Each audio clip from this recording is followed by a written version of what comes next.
মানুষ বড় অভিমানী প্রাণী। সে চায় তার মন খারাপ হলে প্রিয় মানুষটাকে না বললেও সে বুঝে ফেলে।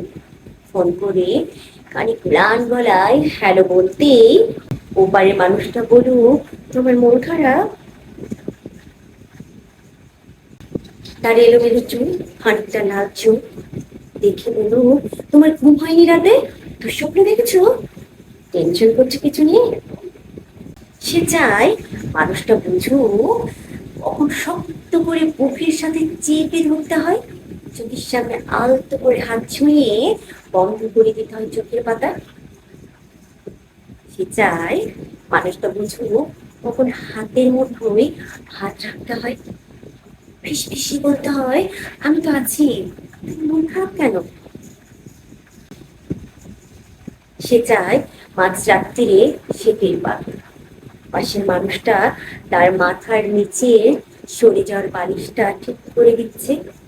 শেষ রাতে যখন খানিক ঘিন নামে তখন জড়িয়ে দিচ্ছে চাদরে।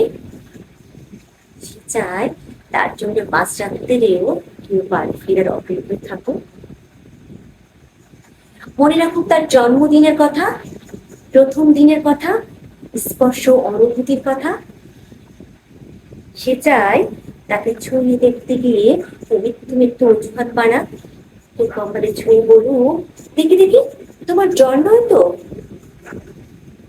অভিমানে দূরে সরে যেতে চাইতেই কেউ বলুক খালি ভুল করেছি বলেই দূরে সরে যেতে হবে, তবে এই যে এত ভালোবাসি তাতে আরো কাছে আসা যায় না, তাতে আরো কাছে আসা যায় না, আরো আরো কাছে। মানুষ বড় অভিমানী প্রাণী। তারা দুজনে কেবল ভাবে এইসব ওই মানুষটা করুক, ওই অন্য মানুষটা, কিন্তু শেষমেশ করা হয় না কারোই। তাই কাছে আসার রঙিন দিনের ক্রমাগত দূরে যাওয়ার ধূসর বিবর্ণ গল্প হয়। মানুষ বড্ড অভিমানী প্রাণী।